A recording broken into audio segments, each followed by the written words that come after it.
Halo, Assalamualaikum warahmatullahi wabarakatuh. Perkenalkan, nama saya Raihanun Fadilah. Di sini saya akan menjelaskan tentang ujian akhir semester saya pada refleksi pengalaman selama melakukan PPL 1. Saya melakukan PPL 1 di SMA Negeri 2 Semarang. Kemudian, pembelajaran yang saya lakukan yaitu di kelas 12 MIPA 9.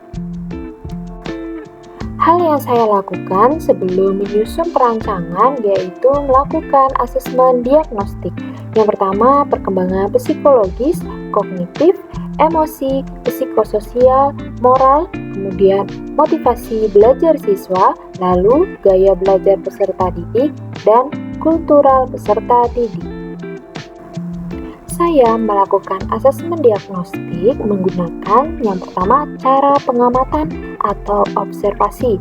Saya melakukan observasi saat pembelajaran yang dilaksanakan oleh guru pamong.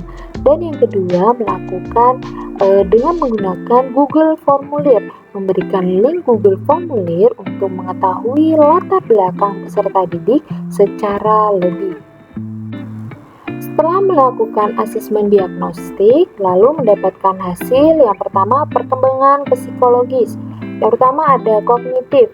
Hasil observasi peserta didik kelas 12 MIPA 9 tersebut bahwa perkembangan kognitif mereka sangat baik, mulai dari kemampuan mengingat, bernalar, beride, berimajinasi, dan beraktivitas. Anak sudah bisa memecahkan masalah atau menyelesaikan beberapa soal dalam pembelajaran dengan baik dan benar.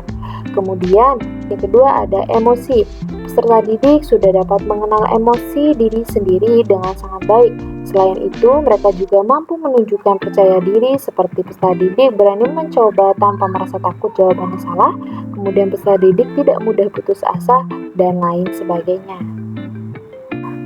Selanjutnya, hasil perkembangan psikologis mampu menyelesaikan tugas fungsiologisnya sesuai dengan target waktu yang ditentukan oleh guru, mampu untuk memulai atau menyampaikan kesulitannya kepada guru, menerima teguran yang diberikan oleh gurunya maupun teman sejawat, serta mampu memulai percakapan, serta subjek mampu menyampaikan kesulitan yang dimilikinya.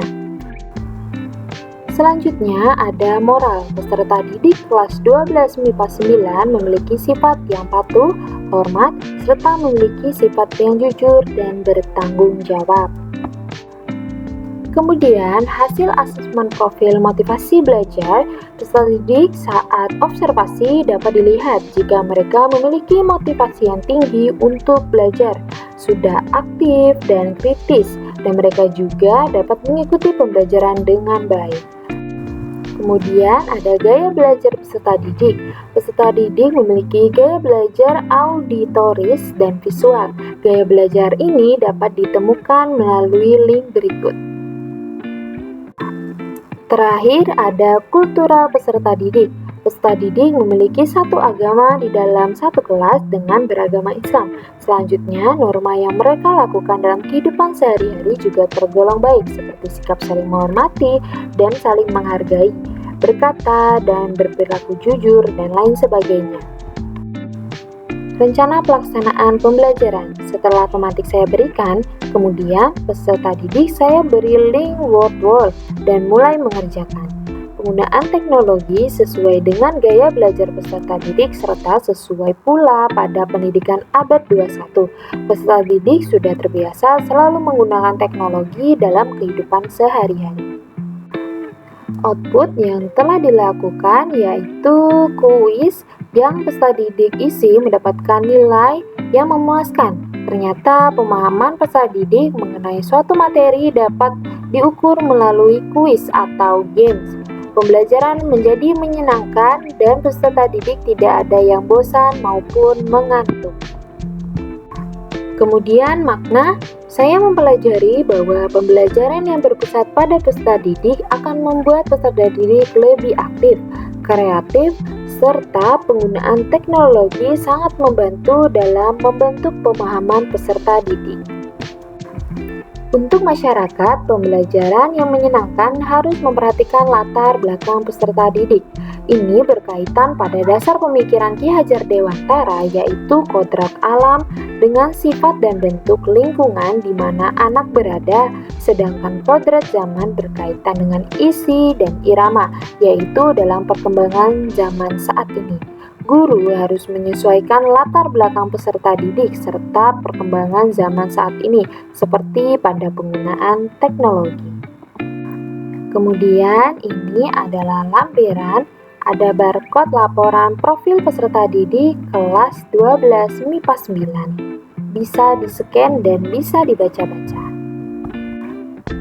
Ini adalah barcode rencana pelaksanaan pembelajaran. Silakan di-scan. Ini adalah barcode media pembelajaran. Dan yang terakhir ada barcode produk hasil pembelajaran yang dibuat oleh peserta didik. Terima kasih telah menyimak video ini sampai selesai. Semoga bermanfaat. Wassalamualaikum warahmatullahi wabarakatuh.